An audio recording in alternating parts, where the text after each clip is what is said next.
Hello everyone, how are you? Your favorite photographer Akshay here and welcome to the Basic Photography series. In this video, we are going to dive into the intriguing world of sensor sizes in cameras. Sensor size is a critical factor in determining the quality of the images and videos. By the end of this video, you will be able to make an informed decision about your next camera purchase. So stay tuned.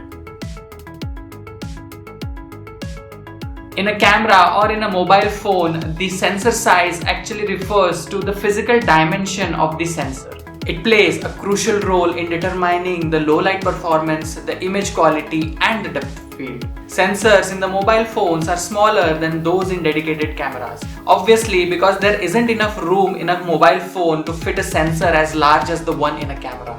Now let's start exploring the different sensor sizes in various cameras. First up is the 35mm full-frame sensor.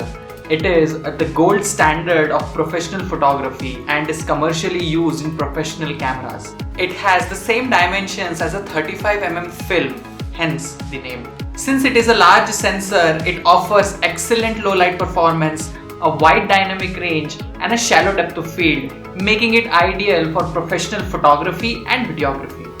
All the leading camera manufacturers like Sony, Nikon, Canon offer you cameras with a full frame sensor. But be mindful because they come with a hefty price tag. Next in line are the cropped frame sensors or APS-C sensors. These sensors are generally smaller than the 35mm full frame sensors and larger than the micro four thirds sensors. The APS-C sensor strikes a balance between image quality, portability, and affordability. It is often found in the mid-range and entry-level DSLRs and mirrorless cameras. They're called as cropped sensor because they give you a magnified view. They generally have a crop factor of 1.5x. This means the image taken on a cropped sensor is 1.5 times magnified as compared to the same image taken on a full frame sensor on a same focal length. See these two images. The one in the right is taken on a full frame camera at 50mm and the left one is taken on a cropped frame sensor with a crop factor of 1.5x. Notice how the image on the left looks cropped version of the image on the right. Because of such crop factor, the cameras with a cropped frame sensor are generally used in wildlife photography for that extra reach. Third in the list is the micro four third sensor. This sensor is generally smaller than the 35mm full frame sensor and the APS-C sensor. It's popular for its compact size, commonly used in mirrorless cameras, offering a good balance between image quality and portability. Since the sensor is small in size, the cameras with such sensors allow you to have a better in-body image stabilization because the sensor can move within the camera to compensate the shaky hand movements. You can find these image sensors primarily in Olympus and Panasonic camera systems. The fourth and the last one in the list is the medium format sensor. It is larger than the 35mm full frame sensor and it is typically found in high-end professional cameras, especially in the realm of commercial and studio photography. Since the medium format sensor is larger than any other sensors out there, it offers increased surface area for capturing light, allowing you to capture incredibly high resolution images with exceptional details and dynamic range.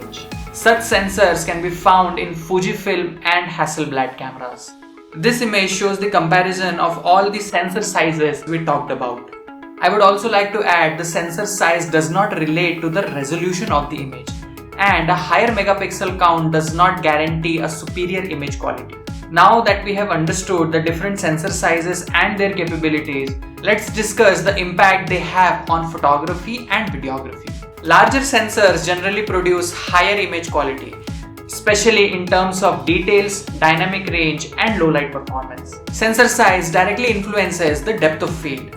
Larger sensors create shallow depth of field, allowing you to have blurrier background and a good focus on your subject. Bigger sensors typically perform better in low light conditions, producing cleaner, less noisy images as compared to small sensors. And here we wrap the discussion about the sensor sizes. The key here is to understand your specific photography needs and choose the right device with appropriate sensor size that suits your requirement and your budget. And remember, a higher megapixel count does not guarantee a superior image quality. And lastly, I want to mention that I mentor people.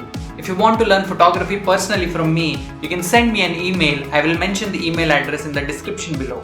You can follow us on our Instagram. The handle is on the screen. You can follow me on my personal Instagram. The handle is again on the screen. If you found this video helpful, do give it a like, share it with your friends, and don't forget to subscribe to Ray Photography. I will see you guys in the next one.